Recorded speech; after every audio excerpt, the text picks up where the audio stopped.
I bought my first house after living homeless in a camper for 2 years, and my entitled family thinks they can just take it and give it to my brother. The same people who laughed at me when I was sleeping in parking lots. Yeah, you heard that right.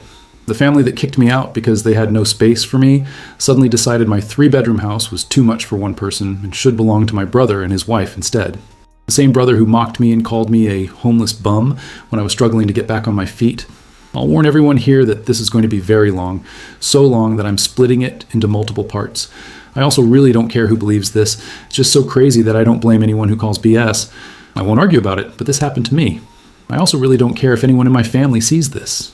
I'm not going to sugarcoat anything, but I'm also not going to reveal details that would identify me to anyone who doesn't already know me. The story has everything. Entitled parents who played obvious favorites, a manipulative sister-in-law who thinks she deserves everything handed to her, fake legal documents, police involvement, and family drama that would make reality TV producers weep with joy. The audacity of these people still blows my mind. They literally tried to steal my house. The house I worked my ass off to buy after they refused to help me when I was at my lowest point. But karma has a funny way of working things out, and let's just say their plan backfired spectacularly. So buckle up, because this ride gets wild fast. I'm a single man in my early 30s. I've got a brother who's 29, let's call him Dan for the sake of simplicity, and he's already got 4 kids. He had his first at 22, the second followed a year later, then the third 2 years after that, and the fourth was born just a couple months ago. His wife, my sister-in-law, who I'll call Sarah, and I do not get along at all. Sarah always likes to try and get a rise out of me by acting superior, then turns into an extreme self-victimizing drama queen if I retaliate against her in any way. She can cry on command and put on an extremely convincing show to get sympathy from just about anyone. My parents and brother absolutely adore her, even though they know exactly how she really is and just don't care. She's very good looking, I'll give her that, but she's so awful that I could never be attracted to her. She also refuses to get any sort of job, even though she has a college degree and my mother willingly helps with the kids all day. So their finances are entirely dependent on my brother. This also means they can't afford to live anywhere but my parents' house, and privacy is a bit of an issue with all of them under one roof in a 3-bedroom house that was built in the 60s. Growing up, my younger brother was also the obvious favorite. We're 3 years apart in age, but he developed a superiority complex because I was badly punished if I retaliated against his antics in any way. Back then, it was obvious my parents cared for him a lot more because he got the lion's share of everything, unless people called them out on it, which did happen a fair bit by other members of the family. That's actually why my parents packed us all up and moved us about 150 miles away from the extended family, so they generally would only see us on holidays, since it was a 3-hour drive. My parents wanted to hide what was really going on without nosy relatives interfering with their precious golden child treatment. Dan got physically abusive toward me on a number of occasions, flirted relentlessly with my first girlfriend, to the point she broke up with me and laughed at any misfortune I had. My parents just told me to suck it up whenever I was upset about it. I only got equal treatment when my parents wanted to keep up appearances. I admit it was rather funny to see the looks on their faces whenever they had to treat me equal to my brother on birthdays and Christmas because other people were present. We had relatives that were very nosy and loved gossiping about family drama, so my parents did their best to hide what was really going on. They even threatened to take all my stuff away if I didn't keep my mouth shut about the favoritism. If anything, it just made my parents celebrate more when I turned 18 and moved out, because it meant they no longer had to provide for me. I wasn't even done with high school yet when I moved out, but couch surfing was far better than living with them. I was low contact ever since leaving home. They didn't even show up for my high school graduation, but I really didn't care. From that point on, I would usually only see my parents and brother on holidays like the rest of the family. The distance actually helped me realize just how toxic that household really was. When you're living in it, you think it's normal. When you step outside and see how other families actually treat each other with basic respect, it hits you like a truck. Dan never grew out of his entitlement. If anything, it got worse as he got older because my parents kept enabling him. When he started having kids so young, instead of telling him to step up and take responsibility, they just opened their home and wallets to support his growing family. Sarah learned quickly that she could manipulate the situation to her advantage. She'd play the struggling young mother card whenever she wanted something, and my parents would bend over backward to help. Meanwhile, if I ever needed anything, which was rare because I had learned not to ask, I was told to figure it out myself because I was the responsible one who didn't need help. The house they all live in is cramped as hell. 3 bedrooms for 7 people. My parents, Dan, Sarah, and 4 kids. The master bedroom goes to my parents. Dan and Sarah get one of the smaller rooms, and all 4 kids are crammed into the 3rd bedroom. There's 1 bathroom upstairs and a half bath downstairs. It's chaos, but somehow it's always been my fault that I abandoned the family. by moving out instead of staying to help with the overcrowding. The irony wasn't lost on me that they created their own space problem by enabling Dan's poor life choices, then had the audacity to blame me for not sticking around to deal with the consequences. But that's my family for you. Everything is always someone else's fault, and that someone is usually me. Let me paint you a clearer picture of just how messed up my childhood really was, because it's important to understand the foundation of entitlement that led to what happened with my house. Dan wasn't just the favorite, he was treated like royalty while I was basically the family scapegoat.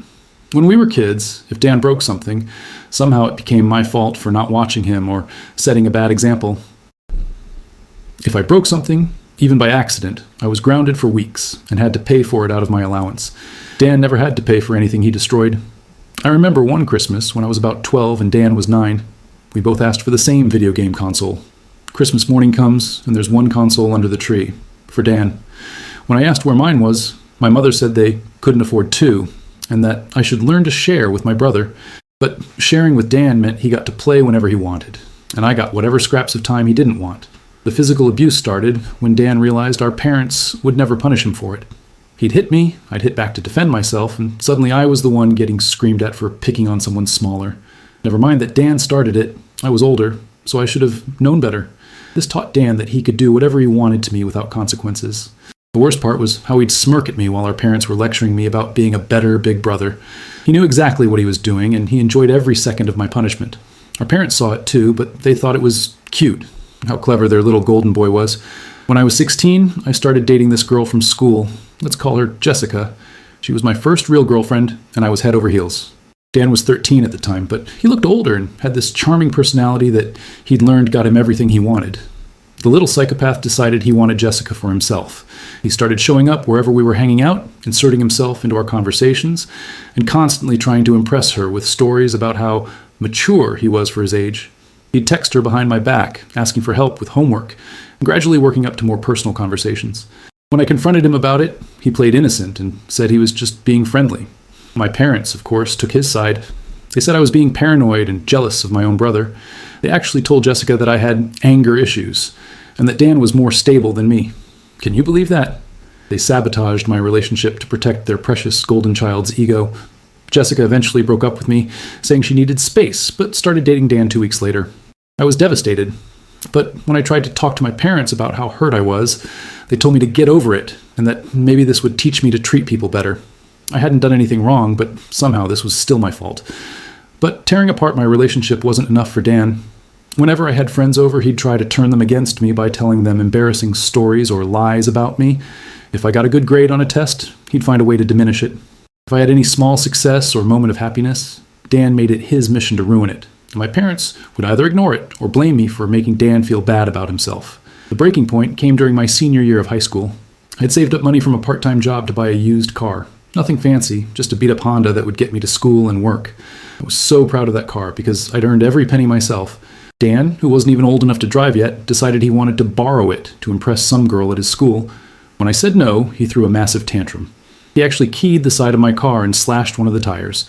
When I showed my parents the damage, they said I probably did it myself for attention, and that I needed to stop trying to frame Dan. Even when a neighbor said they saw Dan do it, my parents called the neighbor a liar and grounded me for spreading rumors about my brother. That's when I realized I was never going to be anything more than a punching bag in that house. I started making plans to leave the moment I turned 18. I didn't even wait for graduation. I moved out 3 months before and finished high school while couch surfing with friends. The day I left, my parents didn't try to stop me. In fact, my mother seemed relieved. She said something like, "Maybe now Dan can finally get the attention he deserves without you causing problems." Dan just stood there with that same smirk he'd had since we were kids, like he'd finally won some game I didn't even know we were playing. But tearing apart my relationship wasn't enough for Dan. Whenever I had friends over, he'd try to turn them against me by telling them embarrassing stories or lies about me. If I got a good grade on a test, he'd find a way to diminish it. If I had any small success or moment of happiness, Dan made it his mission to ruin it. But everything started to change when the 2020 pandemic hit, and suddenly my carefully built independent life came crashing down around me. The start of the 2020 pandemic was not kind to me. I lost my job and couldn't renew the lease on my condo because my roommate also lost his job, and neither of us could afford the place on unemployment money. It was a rented 2-bedroom condo that I really loved, but as the lease was ending, my roommate left early to move back in with relatives, and I had to sell nearly all of my stuff because I was soon going to be homeless if I didn't downsize to the extreme. I really shouldn't have rented a place that was so expensive, but I liked living the high life until that life wasn't kind to me. I realized I should have been living somewhere far cheaper so I could have saved more money to fall back on, but I had a plan. I owned a truck simply for the fact that I've always loved trucks, so I found a $1,000 camper in good shape and put it on my truck just so I could live out of it for a while. It was supposed to be temporary, but I ended up living out of it far longer than I ever thought. I originally was hoping to be able to live out of the camper at my parents' house, where my brother and his family still resided as well, but when I asked my parents to let me stay for a while, they told me they had a full house and didn't want me there. Plus, we hadn't exactly gotten along in the past decade. They said they'd only agree to let me park my camper there if I paid them basically what it would cost to rent an apartment in my area. That was way too much just to park my camper. I was jobless and trying to save as much of my unemployment money as I could until I could find a new job. I may as well be living in an apartment with that rent price they were asking. My parents called my camper an eyesore and told me to take a hike since we couldn't come to an agreement. Sarah thought it was absolutely hilarious that I had to live in a camper. My brother joined her in pointing and mocking me while calling me a homeless bum. The same people who would later demand my house were laughing at me for being homeless. The irony is so thick, you could cut it with a knife. I parked my truck/camper in a store parking lot to sleep on the first night that I had nowhere else to go. I felt scared out of my mind that someone might try to break in. Suffice to say, I didn't sleep well that night.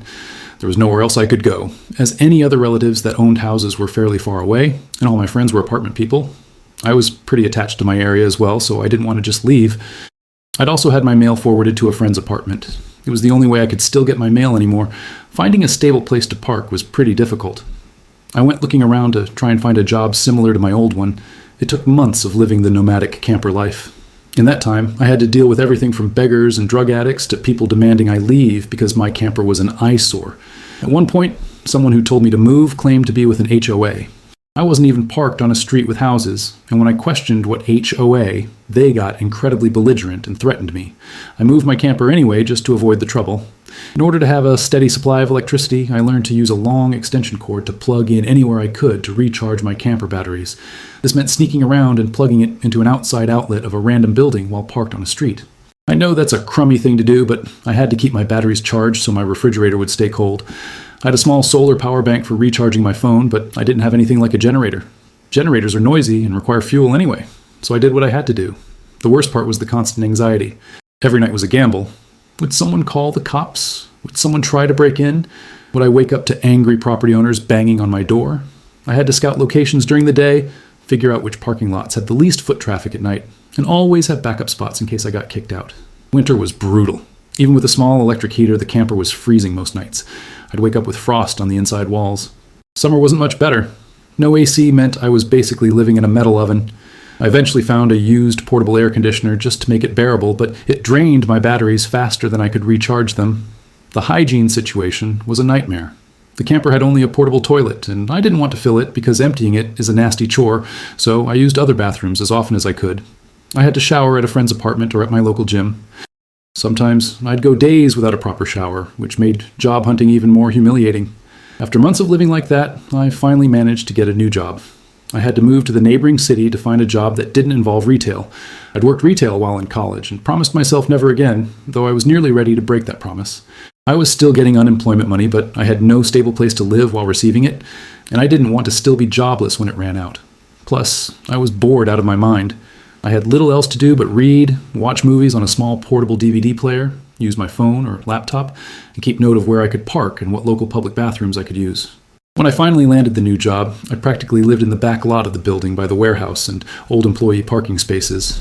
Literally, no one else seemed to bother using them because they were so far in the back that the area was borderline forgotten. My boss/company owner actually liked this arrangement because I was willingly available to take any shift I could get, so long as I had enough sleep.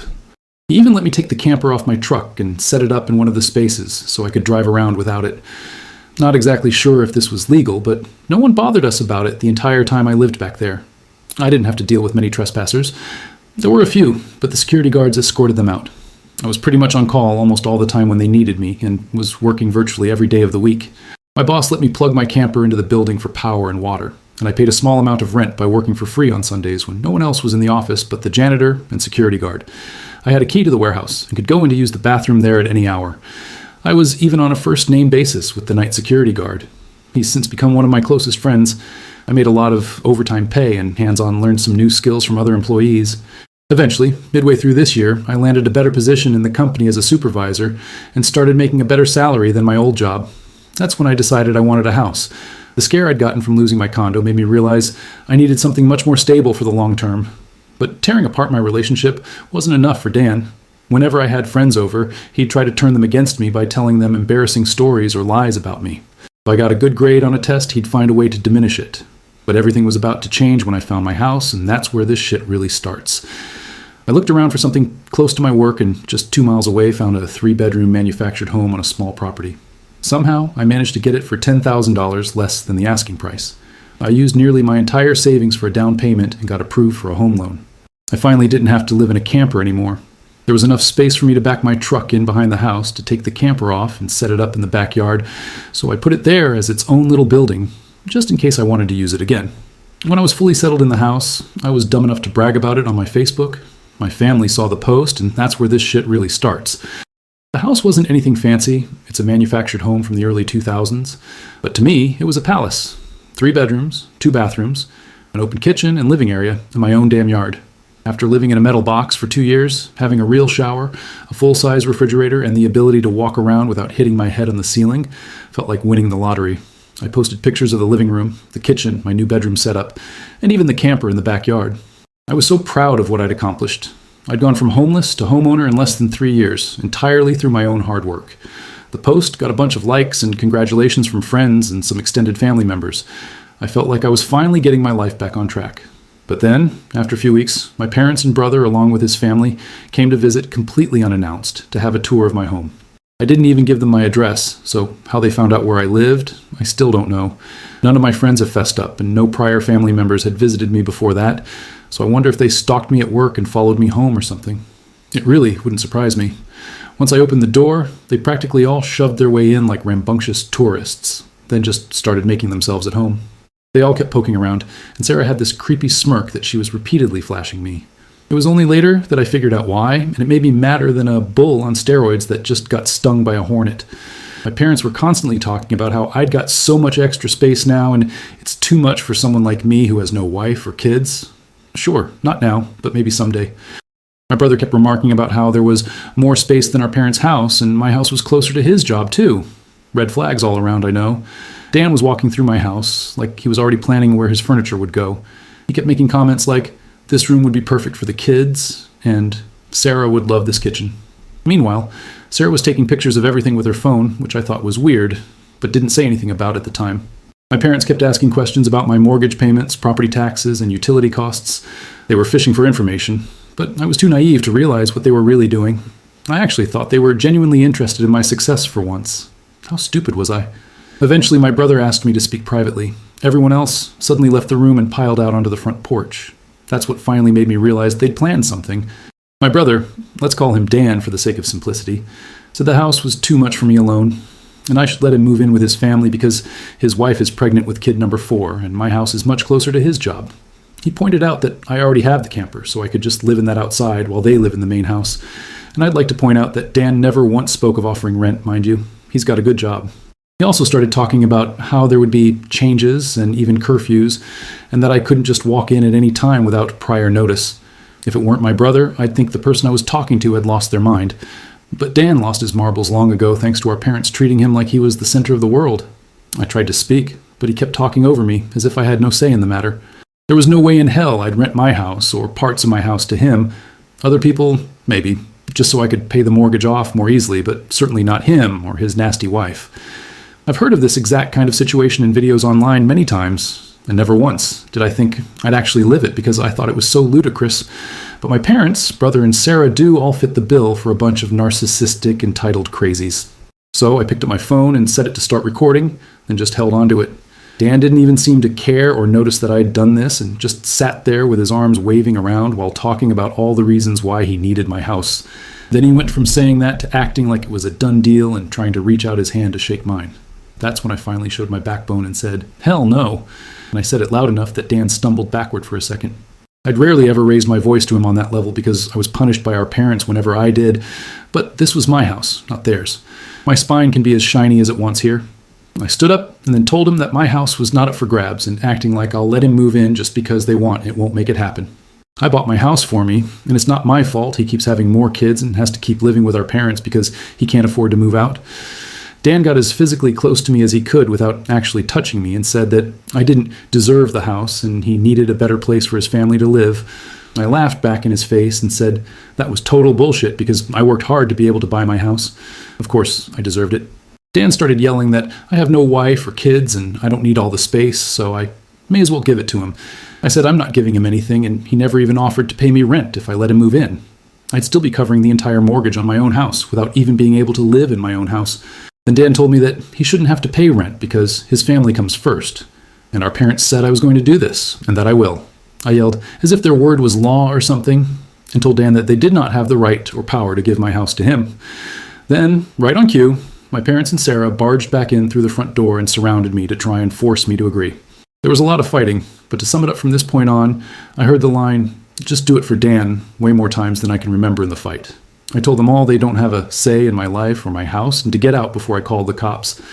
Sarah screamed the loudest at me about how she was pregnant again, and I can't do this to her. I said I did nothing to her. She just assumed she could take and take from me like I would just allow it. I had no obligation to her or her family. Then I called her a stuck-up bitch who never had any respect for me, so I don't care what she thinks or how many kids she has. I have no sympathy for her. She won't be living in my house. Well, that made her angry enough to attack me. She got in one good hit on my face and tried to do more, but my brother held her back, kicking and screaming. She kept demanding he let her go so she could scratch my eyes out. The phone I was holding recorded pretty much everything, so I held it up and said I was going to call police if they didn't leave right away. My parents told Dan they were leaving, then my mother said that I had a week to come to my senses. I told her I won't be and to not come back. Then I told Sarah that my phone recorded everything, and if she tries anything, I'll press charges for assault. She screamed at me and then stormed out loudly, crying with her face in her hands. My mother was the last one out the door and said that I better do this for Dan and Sarah. I responded by telling her I won't be. The week went by and my parents showed up with Dan at my front porch, just like they said they would in their prior ultimatum. They rang my doorbell like crazy and also pounded on the door until I finally answered. I opened it just a crack, and they tried to shove their way in again, but I'd installed a couple of latch chains that prevented it and even braced my body against the door for good measure. My father and brother demanded I let them in, but I said I was recording everything on camera and would call the police if they tried to force their way in again. My mother calmed them down and then, in her most sickly sweet tone, asked me if I was ready to let my brother move in. I told her and the rest of them to fuck off and never come back. My mother put on the crocodile tears and asked me why I can't just do this for Dan, because he's my beloved brother. I laughed and then bluntly said, I do not love him as a brother because he treated me like shit for years, and they only encouraged him to do so. They are terrible parents, and he is a terrible brother. Then I told them to leave or I'd be calling police ASAP. They all left surprisingly easily, apart from my mother's loud crying and the others giving me dirty looks.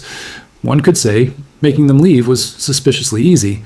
I thought the whole mess was over, but I guess I should have taken them more seriously because they had other stupid plans.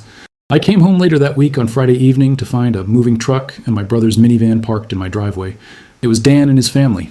They were moving stuff in. He just waved to me with a shit-eating grin when he saw me. I was furious and told him and the rest of his family to stop. But Sarah smugly said to me that, like it or not, they were moving in. And then, in the most fake way while tilting her head and puckering her lips, she said that it was okay because my mommy allowed it, and I should always listen to what my mommy tells me. I seized with rage just hearing those words and looking at her smug fucking face, so I locked myself in my truck to call the cops right away. When they realized what I was doing, Sarah started pounding on my window and yelling at me to stop and that I can't do this to her, because she and Dan need the house. She cried, "Why can't you just do this for Dan?" I responded with, "Fuck Dan. It's my damn house, not his." Then she threatened to key the side of my truck unless I stopped calling the police, all of which the 911 operator heard thanks to the window being slightly open. I told Sarah if she damaged my truck, I'd sue her, and she was smart enough to retreat. When the police arrived, Dan and Sarah, along with their kids, had locked themselves in my house. I told the cops what had happened, as well as showing them my new driver's license that had my current address on it. Then, when we went to my front door, I saw that they'd changed the lock, and the old lock was laying on the porch with the center of it drilled out. The drill they used was laying right next to it with a complete Harbor Freight drill bit set. Could they have been any more stupid, leaving evidence out like that? I pointed out the broken lock and drill, then gave the police a rundown on all the events that happened prior. Well, I guess Dan called our parents over at some point after I arrived home because they showed up while I was talking to the cops.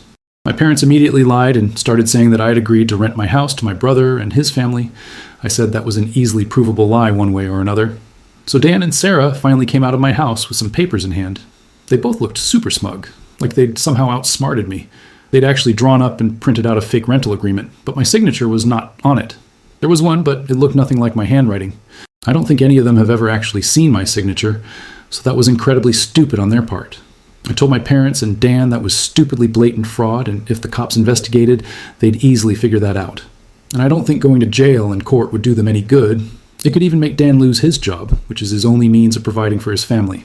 I also said I would get a lawyer and sue for damages if anything of mine was lost, stolen, or broken, and I'd call CPS 2 for good measure. Dan went white and looked really scared when I said all that, but my mother got between us and doubled down about how I should just do this for Dan and live in the damn camper so they can finally have a family home to themselves. I yelled at her that if she thought it was such a good idea, she could do it for Dan herself and let Dan have her house to himself instead. The cops separated my mother from me, and I said I wanted them all out right now or I'll press charges. I stated in a shout about how they drilled out my front door lock to break in. The lease papers were obvious fakes. They badly forged my signature, and I have recorded video of Sarah attacking me. Those are felonies I could fuck over their lives with if I wanted. And if they didn't leave, that's exactly what I'd do. The only reason I hadn't already was for the sake of Dan's kids, so they have one chance to get the fuck out. The moment my parents heard that, I think it finally clicked that they could not force me to do it for Dan. My mother surrendered and said she'd put an end to this. Then she went over to Sarah and spoke with her quietly for a minute while my father spoke to Dan. Sarah instantly started loudly crying and ripping up the fake rental papers into tiny bits and tossing them like confetti, only to have an officer tell them to pick up the bits of paper or he'd cite them for littering. Both of the cops at this point had the "I don't get paid enough for this" looks on their faces. Dan had to start telling his kids to load their stuff back into the moving truck. The kids were all crying, and the eldest was sobbing that he won't get his own room now. After they all left, I immediately went to my social media and told the story to the whole family. It spread pretty fast, but you won't find it now because it all got deleted some time ago, and I put my own profile on private. I posted about it because I knew that the first thing my family would do when they got home was try to twist the event to make me the villain, and I was exactly right. But I had about an hour head start before them, and I had video evidence to back up my story about what they'd done. Being preemptive worked because I got a fair number of family members on my side right away. My parents, brother, and Sarah must have been all set to write their own post, but it was too late, so they didn't even bother trying to lie much. My parents, Dan and Sarah, had a few flying monkeys supporting them, but not much else. Plenty of others knew how entitled they already were, so what happened was something they all quickly understood and accepted. There was one person in particular that called me. I don't know who they were, but they ranted at me that I was a horrible brother and I needed to make way for a real family man. I just ended the call and blocked the number. Looking back now, I realize this whole situation taught me some hard truths about family that I'd been avoiding my entire life. For years, I'd held on to this fantasy that maybe someday my parents would see me as equal to Dan, that maybe they'd realize how badly they'd treated me and apologize. I kept making excuses for their behavior, thinking that if I just proved myself enough, worked hard enough, succeeded enough, they'd finally respect me. But standing in my own house, watching them try to literally steal it from me, I finally understood that some people will never change. My parents didn't see me as their son. They saw me as a resource to be exploited for Dan's benefit. Dan didn't see me as his brother. He saw me as an obstacle to getting what he wanted. And Sarah? She never saw me as anything more than a convenient target for her manipulation and cruelty. The most liberating realization was that I didn't owe them anything. Not my house, not my money, not my forgiveness, and certainly not my future happiness. For 30-plus years, I'd been conditioned to believe that family comes first, and that I should sacrifice for Dan because he needed it more. But family is supposed to be a two-way street. You don't get to treat someone like garbage for decades and then demand they give you their most valuable possession. I learned that setting boundaries isn't cruel. It's necessary. When I told them to get out of my house and never come back, I wasn't being mean. I was finally standing up for myself after a lifetime of being their doormat. The guilt they tried to pile on me about abandoning family was just another manipulation tactic, and recognizing it for what it was felt like waking up from a bad dream. The support from my extended family was eye-opening too. Turns out a lot of them had noticed the favoritism and dysfunction over the years, but hadn't said anything because they didn't want to cause drama. Once I finally spoke up and showed them the evidence of what my parents and Dan were really like, they rallied around me in a way I never expected. It made me realize that the family I'd been desperately trying to please wasn't worth the effort, but there were other family members who actually cared about me and had been watching this unfold with concern for years. I'd been so focused on winning approval from the people who would never give it that I'd missed the support that was already there. Most importantly, I learned that success isn't about proving anything to people who don't value you. I didn't buy my house to show my family that I was worthy of their respect. I bought it because I needed a stable place to live. But their reaction to my success showed me everything I needed to know about their character and priorities. The whole experience was like finally taking off glasses I didn't know I was wearing. Everything became clearer. It's been several months since that whole nightmare went down, and I'm happy to report that my life has gotten significantly better. My parents, Dan and Sarah, have all been staying very clear of me.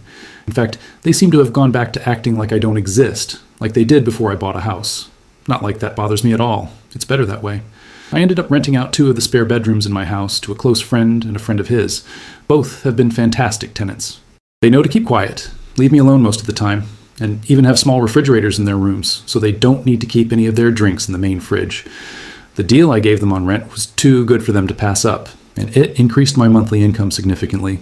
Even after taxes, I'm still putting away decent amounts in the bank each month since the rent money pays a good chunk of my mortgage.